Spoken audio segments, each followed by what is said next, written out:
नमस्ते। आज इस वीडियो में मैं बताऊंगा कि जो भाषा का हम लोग यूज करते हैं उस भाषा का हमारे स्वास्थ्य के ऊपर बहुत ही अच्छा असर पड़ता है। जैसे जब मैं आपसे अभी बात कर रहा हूं जिस भाषा में, तो हो क्या रहा है कि आप सुन रहे हैं लेकिन साथ में से मैं भी सुन रहा हूं, तो उसका साउंड इफेक्ट हमारे कॉन्शियस और सबकॉन्शियस लेवल पर होता है। आप ऐसे समझ सकते हैं कि मान लीजिए मैं आपको गाली दूँ, ठीक है, तो आप नाराज़ हो जाइएगा। गाली कोई वस्तु तो नहीं है जो मैंने आपको दे दिया, वो एक तरह का साउंड वाइब्रेशन था जो आपको अच्छा नहीं लगा, आप अपसेट हो गए। और मान लीजिए मैं आपकी प्रशंसा कर दूं तो आप उससे खुश हो जाइएगा, वो भी एक तरह का साउंड वाइब्रेशन था। तो इस तरह से जो भाषा में जो सबसे अच्छा भाषा है, स्वास्थ्यकर जो भाषा है, उसमें आती है संस्कृत। संस्कृत भाषा से आदमी के अंदर दिव्य गुण उत्पन्न होते हैं, देवों के समान उसमें गुण उत्पन्न हो जाते हैं।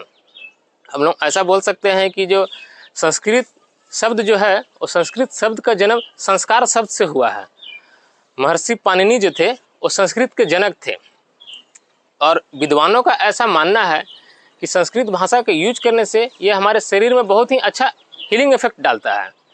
आप संस्कृत भाषा का यूज करके अपने स्वास्थ्य में बहुत ही अच्छा इम्प्रूवमेंट ला सकते हैं। हमारा माइंड इससे ठीक रहता है। आप ऐसे समझ सकते हैं, हमारा शरीर जो है ये 5 तत्वों से बना है, 5 एलिमेंट। इसमें अग्नि, वायु, आकाश, पृथ्वी, जल। तो ये आकाश तत्व है, ये देख रहे हैं मिडिल फिंगर, ये सबसे बड़ा रहता है। तो चूंकि शरीर में आकाश तत्व सबसे ज़्यादा रहता है और यही जो है सारे तत्वों को कंट्रोल करता है, आकाश तत्व। तो हम लोग जो संस्कृत भाषा का यूज करते हैं तो ये हमारे शरीर में आकाश तत्व को बैलेंस करता है, उसे ये बढ़ाता है। इससे हम लोग को बहुत ही अच्छा आध्यात्मिक फ़ायदा होता है। आप ऐसे जान सकते हैं कि जो हम लोग मेडिटेशन करते हैं जिसमें ओम का उच्चारण करते हैं, आ उ म का, तो उसमें हमारे जब हम लोग ओम ऐसे बोलते हैं तो ये हमारे जो सहस्रार चक्र है, जैसे हम लोग क्राउन चक्र बोलते हैं, इसे ये वाइब्रेशन के थ्रू एक्टिव करता है। आप ऐसा जान सकते हैं कि जब संस्कृत जो भाषा है ना, इस भाषा में सबसे ज़्यादा माँ शब्द का उच्चारण ज़्यादा होता है, माँ को ज़्यादा खींचा जाता है, वही आपके बेनिफिट दे जाता है। जैसे ओम, हम लोग जब इसका जाप करते थे, जिसका क्लास करते थे जब योग का, तो उसमें हम लोग अरहम अरहम अरहम ओम ओम ऐसा टाइप का हम लोग जाप किया करते थे। उससे क्या होता था कि हम लोग का माइंड का बहुत ही अच्छा शार्पनेस होता था। अभी देख सकते होंगे आप कि बहुत सारे लोग जो है अभी अंग्रेजी शब्द का यूज करते हैं, अंग्रेजी भाषा का यूज करते हैं। इंग्लिश जो है वो व्यापार की भाषा है। इंग्लिश के तो हम लोग ग्लोबल कम्युनिकेशन के तौर पर यूज कर सकते हैं, पर ये भाषा के लिए उतना कुछ खास अच्छा नहीं है, इसका कुछ आध्यात्मिक इफेक्ट इससे नहीं आता है। आप ऐसे जान सकते हो कि मान लीजिए जो कबीर का जो दोहा है, ठीक है, उसको एज इट इज पढ़िएगा तो उसमें ज़्यादा रस आएगा, ज़्यादा अच्छा तत्व उसमें लगेगा।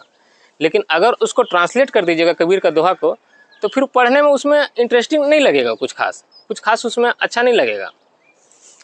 संस्कृत जो है ये कोई साधारण भाषा नहीं है, ये भाषा एक आध्यात्मिक भाषा है। ये भाषा है आध्यात्मिक सिद्धांतों को दूसरे तक पहुंचाने के लिए। संस्कृत में जो कही गई बात है वो बात किसी और भाषा में नहीं कही जा सकती है। और संस्कृत के कोई भाषा है करीब, तो वो भाषा जो है हमारी मातृभाषा हिंदी भाषा।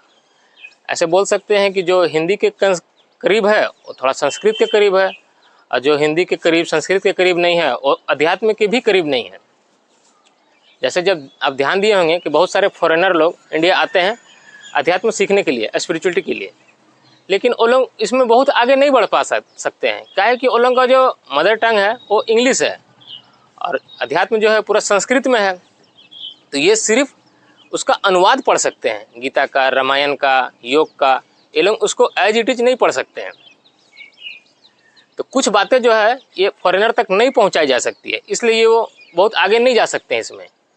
जैसे आप एक चीज़ एग्जांपल आप करके देखिएगा इसको। आप जैसे आप अंग्रेजी बोलते हुए किसी व्यक्ति को सुनिए, ठीक है, जब वो इंग्लिश बोल रहा तो आप कुछ नहीं करना उसमें, आप अपना आँख ऐसे बंद कर लीजिए, ठीक है, आँख बंद करके जो अंग्रेजी बोल रहा है उसे आप सुनिए। तो आप उसे सुन के बता सकते हैं कि जो व्यक्ति इंग्लिश बोल रहा है वो बंगाली है कि उड़िया है कि बिहारी है कि पंजाबी है कि तेलुगु है, ठीक है। वो जब इंग्लिश का प्रोनाउंसिएशन करेगा तो उसका प्रोनाउंसिएशन से आप समझ सकते हैं। लेकिन अगर आप यहाँ पे आंख बंद करके ही सुनेंगे किसी व्यक्ति को, तो आप ये नहीं बता पाइएगा कि जो संस्कृत का श्लोक है वो संस्कृत का श्लोक कहाँ कहा गया है। वो संस्कृत का श्लोक तिरुपति बालाजी में कहा जा रहा है यह संस्कृत का श्लोक जो है वो आपको वैष्णो देवी में कहा जा रहा है। और सबसे बड़ी बात संस्कृत भाषा का खासियत यह है कि सबसे कम शब्दों में अगर किसी भाषा को कहा जा सकता है, किसी चीज़ को कहने की क्षमता है, तो वह है सिर्फ संस्कृत में। और क्या आप जानते हैं कि हमारे जितने भी पुराने विश्वविद्यालय हैं, नालंदा, काशी, गांधार, उसमें अगर आप अध्यात्म सीखने जाइएगा, चाहे बहुत सारे लोग पहले फॉरेनर लोग आते थे अध्यात्म सीखने के लिए, तो अध्यात्म सीखने की शर्त यह रहती थी कि सबसे पहले आपको संस्कृत सीखना पड़ेगा। अब संस्कृत सीखने के बाद ही इसमें अध्यात्म में आगे बढ़ सकते हैं। भारत के बाहर संस्कृत का कहीं ज़्यादा सम्मान है। संस्कृत बोलने से हम लोग का जो मेमोरी है बहुत अच्छा बढ़ता है। जैसे जर्मनी संस्कृत से इतना उसका लगाव है कि वहाँ का जो एयरलाइंस है ना, वायु सेवा, वो संस्कृत का नाम से ही रखे हैं। जैसे उसका नाम है लुफ्थहान्सा, जो हंस लुप्त हो गया, वो संस्कृत का शब्द है। वहाँ की सरकार ने तो यहाँ तक कि जो जर्मन भाषा है, फ्रांस भाषा है, ये संस्कृत से ही मिलता जुलता बिल्कुल है। और संस्कृत से इंस्पायर होकर वो लोग ने संस्कृत के बहुत सारे यूनिवर्सिटी खोल दिए हैं। भारत के बाहर अगर कहीं ज़्यादा संस्कृत का सम्मान है, और भारत के बाहर अगर कहीं संस्कृत को आगे बढ़ाने के लिए, इसे पढ़ने और पढ़ाने के लिए अगर कहीं पे ये चल रही है संस्कार, तो वो जर्मनी में चल रही है। और हम लोग के खुद भारत के लोग ही संस्कृत को कुछ खास महत्व नहीं दे पा रहे हैं।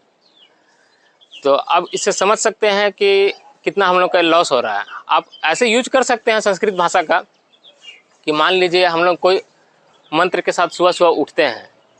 जैसे मान लीजिए आप एक ही बार अलार्म के साथ उठ रहे हैं, तो आप एक चीज़ छोटा सा चेंजेस करके देखिएगा कि आप अलार्म से नहीं उठकर आप मंत्र से उठें। जैसे कुछ भी कोई मंत्र आप अपना फेवरेट लगा सकते हैं, जिसे सुनकर आप उठिएगा तो आपको बहुत ही अच्छा अनुभव होगा।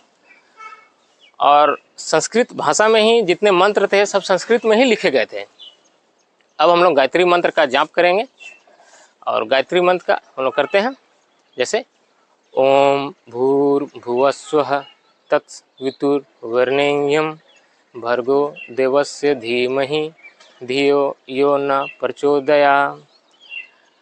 इसका साउंड वाइब्रेशन इतना ज़्यादा है ना कि आप इससे 10 बार, 12 बार, 15 बार आप इसे करके देखिए, रिसाइट करके, आपको बहुत ही अच्छा, इसमें मन भी शांत लगेगा बिल्कुल। और आपका ब्रेन का शार्पनेस इसमें बहुत ही अच्छा एक्टिव होगा। बच्चे लोगों को जरूर ही मंत्र का जाप कराना चाहिए, और आप खुद भी करके देखिए। आप एक चीज़ और करके देखिएगा कि मंत्र का जब जाप करते हैं ना, तो आपको जब स्ट्रेस टेंशन लगता है, बिल्कुल आप उससे रिलीफ हो जाइएगा उस पल के लिए। और आप कमेंट बॉक्स में मुझे ये जो मैं अभी गायत्री महामंत्र का जाप किया, आप इसका अनुवाद मुझे लिख के भेजिएगा। मैं देखता हूँ कि कौन भेजता है। और ये जो गायत्री मंत्र है, ये सबसे पावरफुल मंत्र है। ये भी देखिए संस्कृत में ही है। इसी के साथ मैं आज का वीडियो समाप्त करना चाहता हूँ। जयन्तु भारत, जयन्तु संस्कृत। जय भारत, जय संस्कृत। धन्यवाद।